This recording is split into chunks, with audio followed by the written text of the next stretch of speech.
is cognac. Yeah. Myself, I was a sommelier before, and I am WSAT approved, 2 certified. I do have some experience around 18 years in this industry.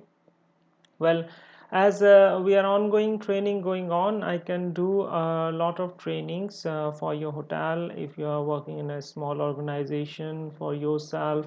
So just give a comments below so that myself and my hotel can conduct extensive training on all the topics of related to F&B if you are looking for.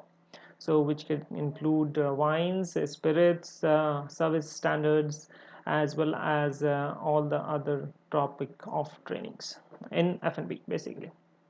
All right, so without taking much of further of your time, I will just rather carry on with the training for today.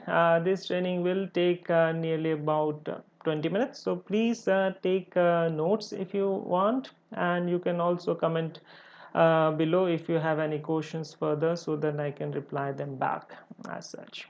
All right, so today let's start with the interesting topic of cognac. Okay, cognac. The first of all, I should mention that cognac is been written as cognac. It's basically pronounced as cognac. Those who are new to this industry, those who are in the college, so the pronunciation is much more different because it's a French province where the cognac is basically a region. So uh, every brandy which is coming from cognac region is called cognac as per law, as they have been certified. Focus objective for this there, and basically there are very particular rules which the famous brands are Hennessy and Remy Martini. So they have to follow a very strict rules, a very strict law to harvest, starting from the harvest till the bottling. Yeah, so as they have a fixed timing, so let's go through one by one. We have a delimited area since 1909. So in 1909 they have make a 72,000 hectare area which is only dedicated where the cognac can be made. Outside of that region it should not be. If you blend also, it will not be become a cognac, it will be termed as brandy. All right, so the main grape which they used out here is Uni Blanc. Now Uni Blanc is same breed which is being called Trebbiano in Italy. Yeah, so this French term is Uni Blanc, and in Italy it's called a Trebbiano. So Trebbiano, everybody is known about it. Yeah, Trebbiano grape is a very famous grape, and the same grape variety has been used to make cognac. Yeah, so along grapes as well, which they for blend. It's a white grape. We use it for blends. It's Le Blanchard and Colombard. Yeah, that's they made. Yeah, Colombard and Folle Blanchard are the additional two. All right, so you should remember that. Then we have a natural winemaking process, so everyone knows about the winemaking that we will discuss more further if you are interested to do a winemaking process. But I'm sure in the college, as well as when you go through a wine training, you know it. So I will not discuss further a wine process as such. We will just go step by step. So but the harvest has to be, there is no further harvesting time. You cannot just harvest any time of the year. It has to be in October, and that's the first harvest of the year has to be there. And after the distillation process, the double distillation in traditional cognac is a pot still. Yeah, they do a double distillation, and then the spirit proof after distillation is nearly about 140%. Yeah, and it's a colorless liquid as mentioned. So this is the normal rule, but the harvest has to happen in October. All right, so distillation must end by the end of March. So it is like a 5 month distillation process, and distillation period has to be 5 months. All right, so that's how the bottling has to happen in April. Yeah, so from October till March, it's the process of harvesting, then distillation, and what are the other process you want to do. But it's has to be ready, not for bottling, but has to be ready by.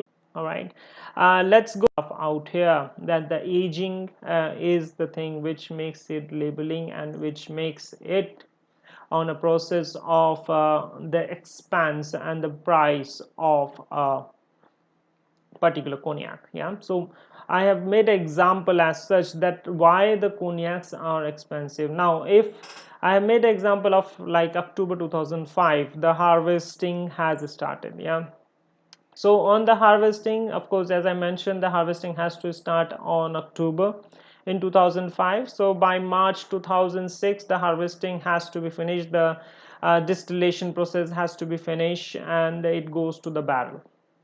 Now by April 2006, you need to barrel it, and you need to put in oak barrels, French oak barrels, and to keep it for 2 years. Once you finish with the 2 years, that's the time where you will be able to mark it as VS. Very super. So VS is the thing which is very important, because the VS is the trademark which is being given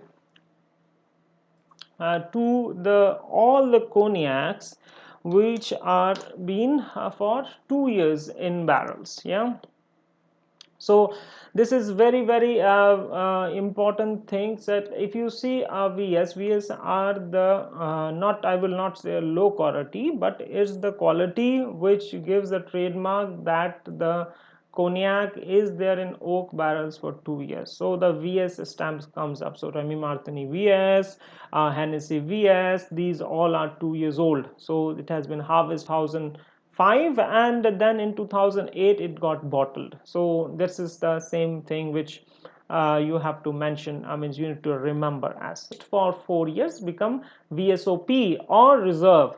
Now VSOP is very superior old pale.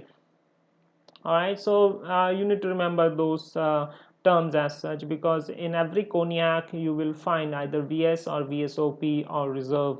So or you will get a 3 star category for VS, which is I mentioned there in the second layer. So there are star thing is also being there.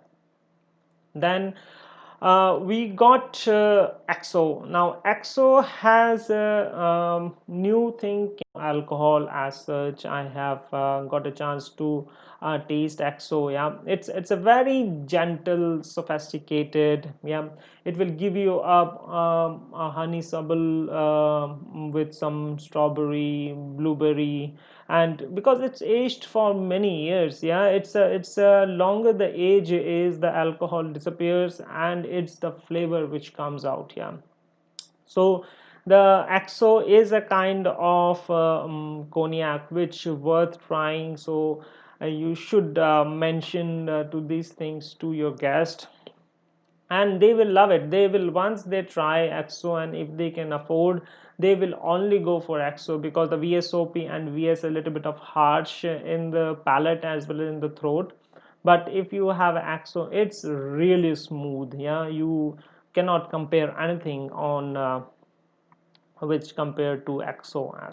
A person is keeping that thing in his storage, and the wine is just resting there for 10 years. So when I'm 20, I can able to have XO and become 30. So it's a quite a long time when a person can able to have a XO. So of course it's a generous thing that it will be expensive, plus the flavors comes out. As I mentioned, it's little to no alcohol, so anyone can have it, even though you are not supposed to have alcohol, but you can have a little sip, as it does not harm you much if you are taking in a very small quantity.